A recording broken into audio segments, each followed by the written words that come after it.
माता पिता के कर्मों का फल संतान को क्यों भुगतना पड़ता है। सुनीता मृत्यु के देवता यमराज की पुत्री थी। माता पिता के लाड़ प्यार में वह उद्दंड हो गई थी। वह देखती थी कि उसके पिता पापियों को दंड देते रहते थे। वह पाप और पुण्य का अंतर नहीं समझती थी। इसलिए खेल खेल में किसी के अच्छे कार्य में बाधा डालती और किसी को अकारण मारने लगती। ऐसे उद्दंडतापूर्ण कार्य करके वह बहुत खुश होती थी। एक दिन सुनीता एक गंधर्व कुमार को, जो अपनी आराधना में योग मुद्रा में बैठा था, अकारण कोड़े से मारने लगी। गंधर्व कुमार पीड़ा से झटपटाता तो वह खुशी से उछल पड़ती। वह उसे खेल समझती। इस प्रकार की अपनी करतूतें वह अपने पिता को बताती। पिता उसकी इस उद्दंडता को बाल सुलभ खेल समझकर चुप रह जाते। ना तो सुनीता को ऐसा करने से रोकते, न समझाते। बहुत दिनों तक ऐसा चलता रहा। एक दिन फिर उस गंधर्व कुमार को, जब वह पूजा पाठ कर रहा था, सुनीता ने मारना शुरू कर दिया। जब असहनीय हो गया तो उसने क्रोध से शाप दे दिया, तू धर्मराज की बेटी है, तेरा विवाह एक ऋषि पुत्र से होगा, तेरी एक योग्य संतान भी होगी, पर तेरे इन दुष्ट कर्मों का अंश उससे व्याप्त रहेगा। सुनीता ने यह बात भी अपने पिता को बताई। अब धर्मराज को लगा कि उन्होंने बहुत बड़ी भूल कर दी है। संतान की आदत और स्वभाव पर ध्यान न देकर उसे भले बुरे का ज्ञान नहीं दिया। फलस्वरूप उसे शाप मिला, पर अब तो समय हाथ से निकल चुका था।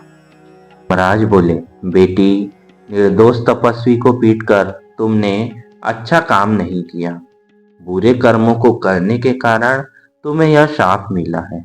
अब भी संभल जाओ और अच्छे काम की ओर अपना मन लगाओ।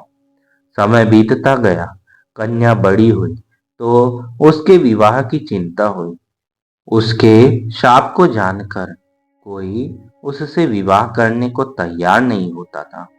कौन उससे पैदा होने वाले पापी पुत्र का पिता बनता। जब कोई उपाय न रहा तो रंभा अप्सरा ने उसे मोहिनी विद्या सिखा दी। अप्सराएं तो इस कार्य में सिद्ध होती थी। अब उसे किसी को भी मोहित करने की विद्या सिद्ध हो गई।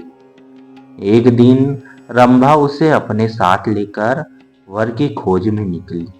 एक नदी के तट पर उसने अत्रि कुमार अंग को देखा। सुनीता अंग को देखते ही उस पर मोहित हो गई। रंभा की माया तथा अपनी मोहिनी विद्या के बल पर उसने अंग को भी मोहित कर लिया। दोनों एक दूसरे पर आसक्त जानकर रंभा ने दोनों का गंधर्व विवाह कर दिया। दोनों सुखपूर्वक रहने लगे। कुछ दिनों बाद उनके पुत्र हुआ, जिनका नाम वेन रखा गया। वेन अत्रि वंश के अनुरूप ही अपने पिता अंग के समान धार्मिक, सदाचारी तथा रजोचित्त था। आचार, विचार और व्यवहार में सब उसकी बड़ी प्रशंसा करते। अच्छे कुल में उत्पन्न होने के कारण सभी लक्षण उसमें दिखते थे, पर माँ के एक दुर्गुण के कारण, जिसके कारण वह शापित हुई थी, धीरे धीरे वेन में भी वे दुर्गुण प्रकट होने लगे।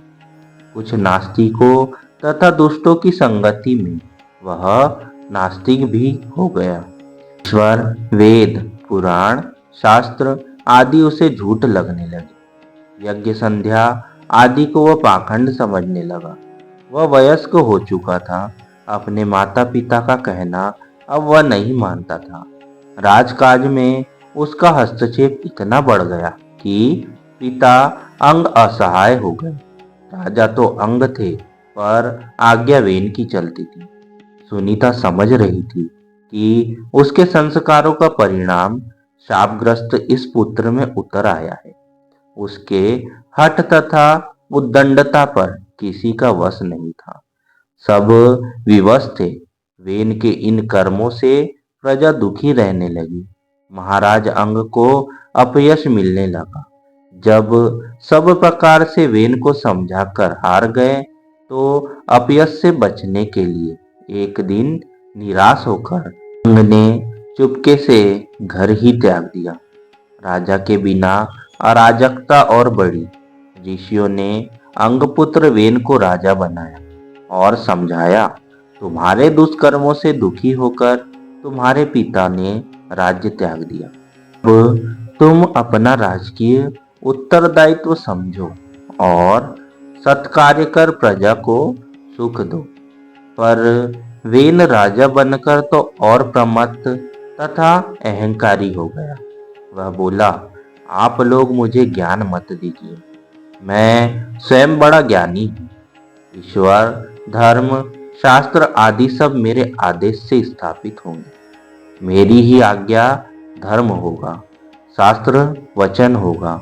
आप लोग अब मेरी आज्ञा के अनुसार चलिए और मुझ में ही ईश्वर, धर्म तथा शास्त्र की छाया देखिए।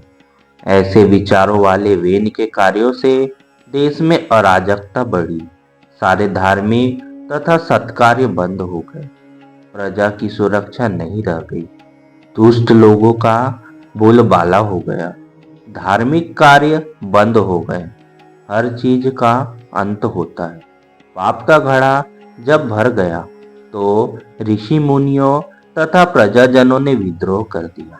वेन को पकड़ लिया और उसे प्रताड़ित कर राजा के पद से हटा दिया गया। सत्ता छीन जाने से वह असहाय हो गया। अब वह दूसरों की दया पर निर्भर रहने लगा।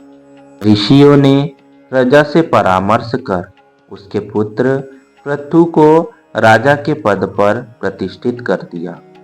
वेन जंगल में चला गया। निश्चय ही अच्छे कुल परिवार का व्यक्ति भी कुसंगति के कारण अपनी मर्यादा भूलकर कुमार्गी हो जाता है। अपने कुल धर्म को भूलकर सबके दुख का कारण बनता है और अंत में अपने इसी आचरण के कारण वह स्वयं ही नष्ट हो जाता है। इसीलिए कुसंगति तथा कुसंस्कारों से बचना चाहिए।